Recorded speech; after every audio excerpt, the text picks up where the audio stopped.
Yo creo que la quiebra del modelo keynesiano, es decir, ese modelo que surge después de la Segunda Guerra Mundial, se quiebra en los 70, donde es imposible mantener la tasa de reproducción de ganancia, que es la que sostiene el sistema.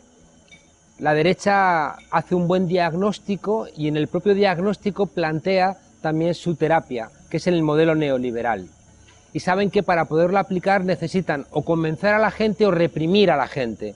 Y al final van a ir buscando una tensión entre ambos ámbitos. Allá donde no pueden convencer, van a reprimir, incluso en términos extremos, poniendo en marcha dictaduras, y en otros lugares van a intentar convencer apropiándose de todos los mecanismos de reproducción simbólica, las universidades, los medios de comunicación, los centros de difusión de cualquier tipo de idea, etcétera, ¿no?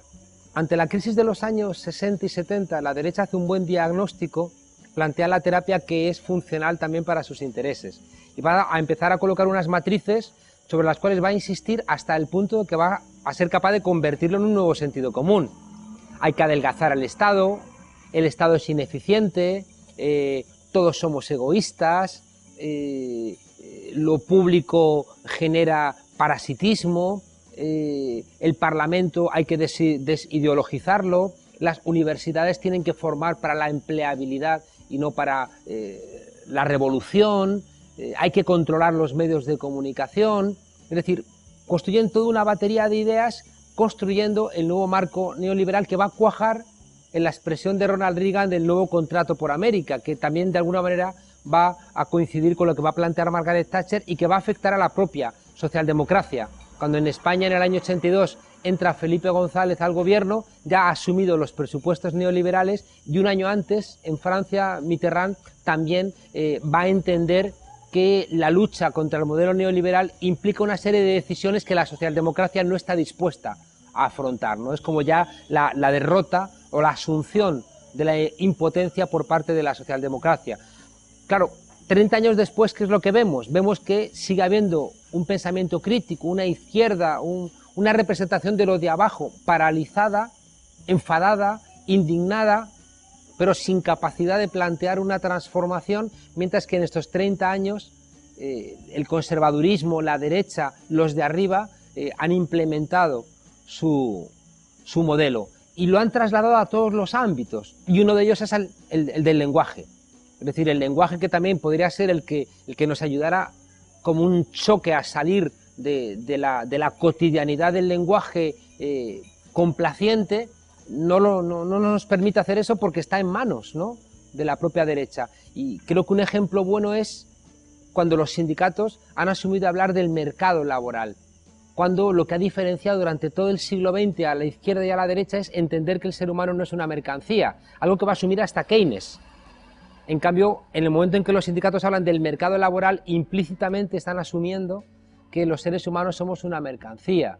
Y eso también nos va a explicar por qué la explosión de los indignados, uno de los grandes lemas va a ser no somos mercancías en manos de políticos y banqueros, y recupera de alguna manera eso que pertenecía al sentido común de la izquierda, pero que se había visto arrumbado, ¿no?, por ese nuevo sentido común conservador, pero que tiene la fuerza todavía de la comprensión inmediata por parte de la gente, que le dice, es verdad, yo no soy una mercancía, no me robes mi dignidad solamente porque me tienes que emplear, deja de evaluarme, deja de hacerme test, deja de ver, en el caso extremo, si tengo un gen que me predispone a la obediencia, y entonces si tengo ese gen me vas a contratar y si no lo tengo me vas a condenar, ¿no?, a la precarización o al desempleo, ¿no? Yo creo que esa recuperación del sentido común, esa recuperación de esos 30 años perdidos, pasan de alguna manera también por recuperar un análisis para el cual vamos a necesitar nuevas palabras. Yo estoy convencido de que sin un buen análisis es imposible reaccionar. Estamos viendo cómo amplias masas de gente precarizada, a la cual se les obliga a perder su dignidad laboral, a las cuales se les ofrecen trabajos basura, con sueldos basura y con exigencias donde tienes que entregar para poder ser empleado incluso tu bondad, tu alegría, tu aspecto, y tu compromiso íntimo, como si ese que te contrata por 400 euros fuera encima tu amigo. Esa gente que está sometida ya digo, a esa explotación, encima vota después de las elecciones a sus verdugos. O busca, en vez de alianzas en los que están tan precarizados como ellos, busca chivos expiatorios para intentar explicar lo que les ocurre. Y eso nos genera, en un escenario de los años 30, profundamente preocupante, ¿no? Creo que es muy importante hacer nuevos diagnósticos y por eso creo que el 15M ha sido lo más importante que le ha ocurrido a la democracia, porque el 15M ha roto ese sentido común y de repente ha puesto un discurso que la gente lo ha interpretado, y toda la gente que lee la crisis como estafa no va a leer la crisis como culpa de la izquierda, de los sindicatos, de los inmigrantes, de los receptores de subsidios, como vemos que está ocurriendo por ejemplo, en Grecia, ¿no? Por tanto, creo que la tarea es primero un buen análisis de lo que ocurre. Una vez que tú haces un buen análisis, hay dos elementos. Uno es incrementar la gente que comparte ese análisis y por tanto hacen falta tareas de sumar. Por eso el 15M también ha sido inteligente cuando, en vez de utilizar expresiones tradicionales de izquierda y derecha o expresiones tradicionales de construcción de la acción colectiva, ha buscado fórmulas novedosas que permiten que venga gente que no vendría a los llamados tradicionales de la izquierda, ¿no? Creo que polémicas recientes como barbacoa contra los chorizos, ¿no? Que había gente que decía, bueno, esto es muy desafortunado porque no son tiempos de bromas. Hay una parte de verdad que hay que tener cuidado hasta dónde vas, ¿no? con la teatralización de la protesta, pero por otro lado convocas a gente que no la podrías convocar con los llamamientos tradicionales sindicales o de la izquierda política. Y al lado de esa reconstrucción, ¿no? del análisis y esa expresión diferente para que venga nueva gente, creo que también hay que hacer resistencias. Y las resistencias nos emplazan a algo que todavía no sabemos cómo es. Uno de los problemas centrales que tenemos es que no podemos definir cómo es el capitalismo. Se ha convertido en algo tan proteico, algo tan lleno de matices, que es muy difícil analizarlo y por tanto plantear la alternativa. Y si tú no puedes definir algo, tampoco puedes luchar contra ese algo. Y eso te obliga también a tener como unas estrategias como muy flexibles, muy abiertas, muy de acción-reacción a cada caso concreto, ¿no?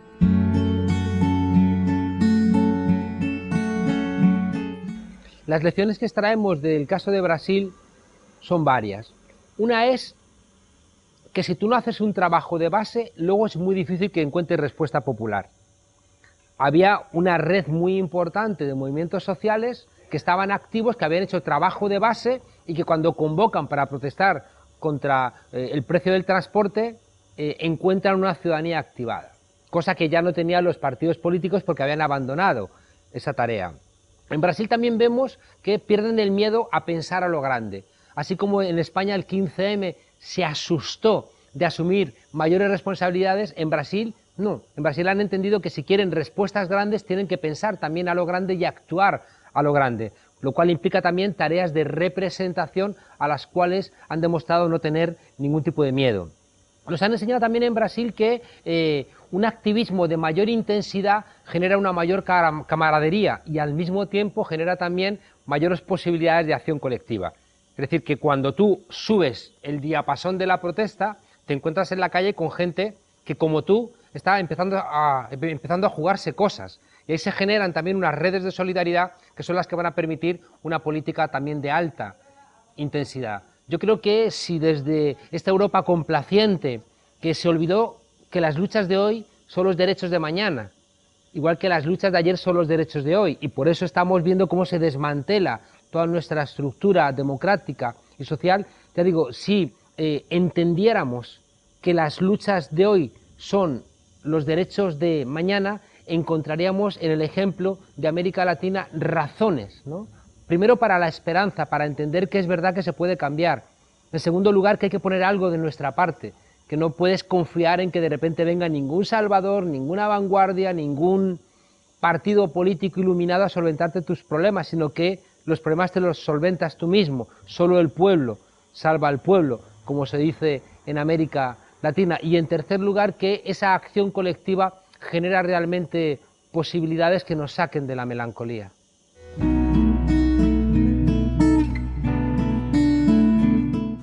Hay una gran diferencia entre América Latina y Europa, y es que Europa tenía y lo está perdiendo, y por eso tenemos miedo, mientras que América Latina no tenía y lo está ganando, y por eso tiene esperanza, ¿no? Es decir, que sabemos por los neurobiólogos que la felicidad no está sino en la antesala de la felicidad, ¿no? Realmente donde somos felices es en la fase previa a la consecución de las cosas, en la lucha por conseguirlas, ¿no? En el cortejo, ¿no?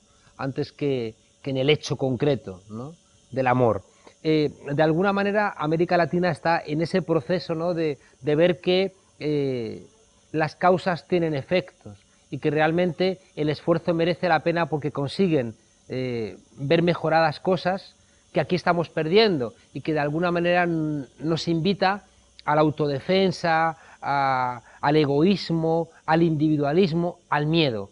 Por eso es mucho más fácil en América Latina que fuerzas que representan lo que tradicionalmente hemos llamado la izquierda, esa representación de los de abajo, tengan apoyo popular, mientras que aquí es más fácil en Europa que la respuesta caiga más del lado del conservadurismo, de lo que tradicionalmente hemos llamado la derecha, porque es una apelación al individualismo, al miedo, al egoísmo, a un Berlusconi que dice: yo sé que soy un sinvergüenza, pero al ser yo un sinvergüenza usted también puede ser un sinvergüenza, ¿no? Es de alguna manera devolver esa impunidad a la ciudadanía, ¿no? Y de la misma manera que en el caso de España el anuncio más caro del año, que suele ser el último del 24 o el primero del día 1 de enero, suele ser de el gobierno de España invitándonos a jugar a la lotería, que es una cosa terrible como metáfora, ¿no? Nos está diciendo que jueguen a la lotería, alguno de ustedes se va a llevar el dinero de todos los demás y yo como gobierno de España esto es lo que les ofrezco, ¿no? En cambio nosotros lo compramos y cuanta más crisis hay, más gente juega a la lotería esperando que ese golpe de suerte del cuento de la Cenicienta te venga a solventar tus problemas, ¿no? Es el auge de los libros de autoayuda, en vez de entender que la única autoayuda eficaz es la autoayuda colectiva, y la autoayuda colectiva se llama política.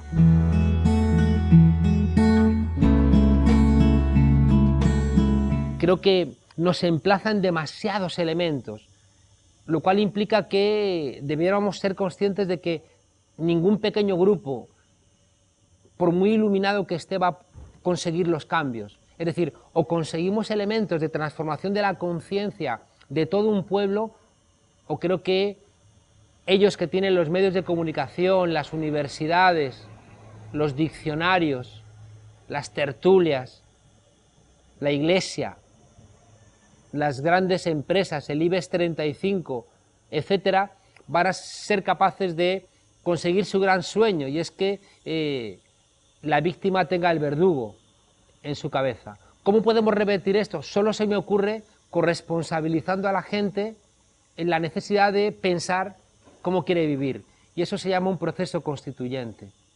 Creo que ha habido una usurpación de lo que significa un proceso constituyente que está en paralelo a la usurpación de nuestras democracias. La Revolución Francesa, que de alguna manera supone el cambio del fin, ¿no? El cambio del antiguo régimen, el fin del antiguo régimen, tiene un momento muy concreto cuando apenas 5 años después tiene que dar respuesta al levantamiento en Haití de los negros que, cantando la Marsellesa, reclaman para sí también libertad, igualdad y fraternidad. Y esa burguesía europea le dice: no, esto no es para los negros, ¿no? De alguna manera recuperando una historia desde la democracia griega, donde la democracia es una exigencia siempre de los pobres trabajadores, ¿no? Es decir, la democracia es una exigencia de aquellos que están sosteniendo el aparato social, pero se ven expulsados de la idea de ciudadanía.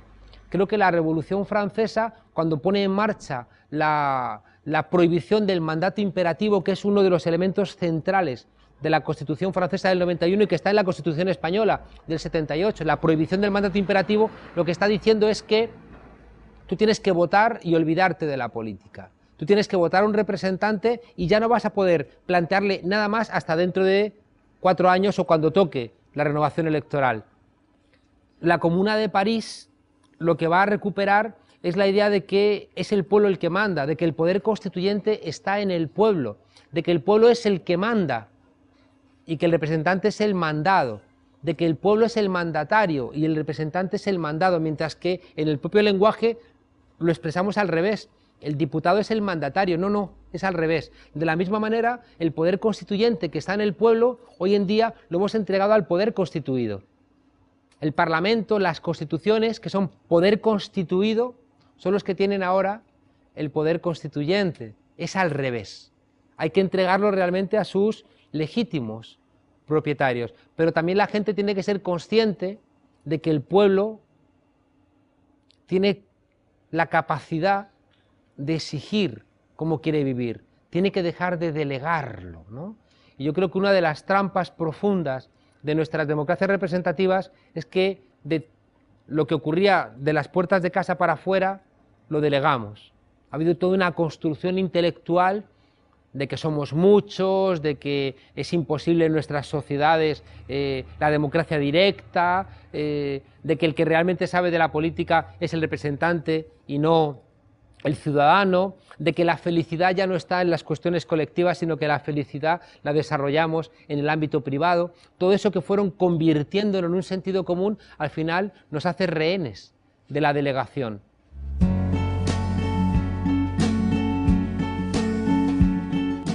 Yo creo que la tarea de los intelectuales y por tanto la tarea de la universidad, que se considere como tal y que por tanto le devuelva a la universidad lo que, que le devuelva a la sociedad lo que la sociedad le está dando, ¿no? Yo creo que esa universidad coherente tiene que ser comprometida, tiene que asumir la necesidad de seguir avanzando en pos del conocimiento y de la emancipación, como dos patas que tienen que ir comúnmente acompañadas. Creo que en ese sentido la universidad tiene la obligación de hacer buenos análisis, tiene la obligación de acertar con el diagnóstico y también con las terapias necesarias para avanzar, ya digo, en ese ámbito de amejoramiento de la sociedad. Pero creo que también la universidad tiene la obligación de contribuir a la esperanza. Creo que la obligación de la universidad también pasa por reconstruir las emociones. Hoy sabemos que a una emoción solamente la puedes contrarrestar con otra emoción. En un mundo donde el consumismo se ha convertido en el centro de nuestra vida, donde el proyecto vital de las personas no se entiende sin una vida de consumo y de mercantilización, donde la gente cree que vive en Disneylandia, donde la gente piensa que como todos son mercancías, lo único que les separa entre ese sueño mágico y su persona es tener los medios para conseguirlo, y por eso se va a endeudar, va a correr el riesgo de pisar la cabeza a otros, va a echarse en brazos, ¿no?, de cualquier grupo mafioso con el fin de cumplir ese sueño. Bueno, pues para contrarrestar ese sueño necesitamos volver a emocionar. No es posible que recuperemos un pensamiento alternativo solamente regañando. No vamos a ser capaces de ganar para la causa de la emancipación a más gente cuando somos un Pepito Grillo, regañón, huraño, cascarrabias, sino que tenemos que reconstruir la emoción, reconstruir un sentimiento que tiene mucho que ver con eso que también escuché una vez en América Latina, que decía: somos mayoría, somos alegría.